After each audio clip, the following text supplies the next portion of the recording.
নয়নতারা ফুল দিয়েও যে কাপড়ে এত সুন্দর করে হ্যান্ড পেইন্টিং করা যায়, আজকের এই ভিডিওটা আপনারা না দেখলেই বুঝতেই পারবেন না। আর নয়নতারা ফুল দিয়ে কাপড়ে হ্যান্ড পেইন্টিং করাটা কিন্তু এতটাও ইজি না। আর এটা কি জন্য বললাম সেটা দেখতে হলে ভিডিওটা শেষ পর্যন্ত দেখতে হবে। আপনারা দেখতেই পেলেন এই যে ১ম এ ২-৩ টা নয়নতারা ফুল নিয়ে নিয়েছি একদম গাছ থেকে ছিঁড়ে, তারপরে এটা নিয়ে এসেছি।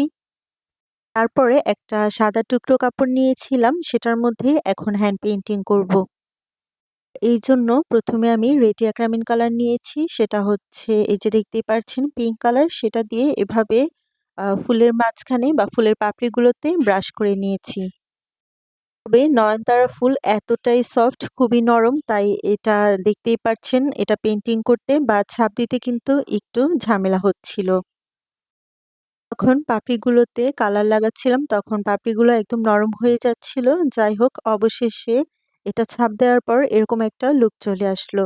তারপরে মনে হলো এটাকে আরেকটু পারফেক্ট ভাবে করার জন্য আমার এই ব্রাশগুলো তো আছেই, সেটা দিয়েই আমি একটু পারফেক্ট ভাবে নয়নতারা পেইন্টিং করে নিচ্ছি।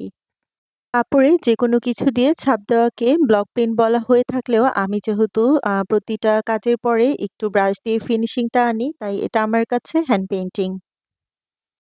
দেখেন ব্রাশ দিয়ে একটু ফিনিশিং দিয়ে দেওয়ার পরে কিন্তু একদম সুন্দরভাবে নয়নতারা ফুলগুলো ফুটে উঠেছে।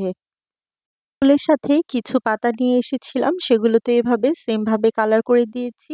আর এখন এগুলো ছাপ দিয়ে দেখা যাক এটা কেমন একটা লুক চলে আসে। এভাবে ২ টা পাতা নিয়েছি। আসলে পাতাতে ছাপ দেওয়া খুব ইজি, কারণ এটা খুব একটা নরম না। এটা কিন্তু মোটামুটি হার্ড আছে। এজন্য এটা দিয়ে কাজ করাটা একটু ইজি হচ্ছিল। আর ফুলগুলো খুবই নরম হওয়াতে এটা দিয়ে একটু ঝামেলা হয়ে যাচ্ছিল। তারপরেও দেখতে পেয়েছেন সুন্দর একটা নয়নতারা ফুল হয়ে গিয়েছে। ১ম এ এইভাবে কিছু পাতা ছাপ দিয়ে নিয়েছি। দেখেন তারপরে এরকম একটা লুক চলে এসেছে। এটাও কিন্তু দেখতে খারাপ লাগছে না। তবে এরপরে আমি ব্রাশের সাহায্যে আরেকটু সুন্দরভাবে কিছু পাতা সাইডে পেইন্টিং করে দিয়েছি। আসলে আমার এই টাইপের ভিডিওগুলো এক্সপেরিমেন্ট ভিডিও বলতে পারেন। এটা কোনো টিউটোরিয়াল ভিডিও না। জাস্ট এটা আমি ১ম বার এভাবে ট্রাই করেছি আর আপনাদের সাথে শেয়ার করে দিলাম।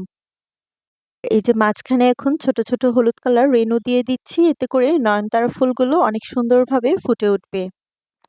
আজকের এই ভিডিওটা আপনাদের কাছে কেমন লেগেছে অবশ্যই জানাবেন। আর ভালো লেগে থাকলে অবশ্যই আপনারা আমার চ্যানেলটা সাবস্ক্রাইব করে দিবেন। নতুন, নতুন ভিডিও দেখার জন্য রং ছায়ার সাথেই থাকবেন। হলুদ কালার দিয়ে ফুলের রেণুগুলো দেওয়ার পরে এখন ফুলের পাতার যে পাপড়িগুলো আছে শিরা উপশিরা সেগুলোও একটু দিয়ে নিচ্ছি। এতে করে কিন্তু ডিজাইনটা আরেকটু সুন্দরভাবে ফুটে উঠবে। তারা চাইলে এরকম ছোট, ছোট এক্সপেরিমেন্ট গুলো কাপড়ে করতে পারেন। তাছাড়া বিভিন্ন বাচ্চাদের ড্রেস অথবা টি-শার্টেও কিন্তু এরকম ছোট, ছোট ডিজাইন গুলো করতে পারেন। আর আজকের আইডিয়াটা আপনাদের কাছে কেমন লেগেছে সেটাও কিন্তু কমেন্ট করে জানাতে পারেন। ভিডিওটা ভালো লেগে থাকলে সবার সাথে শেয়ার করে দিতে পারেন।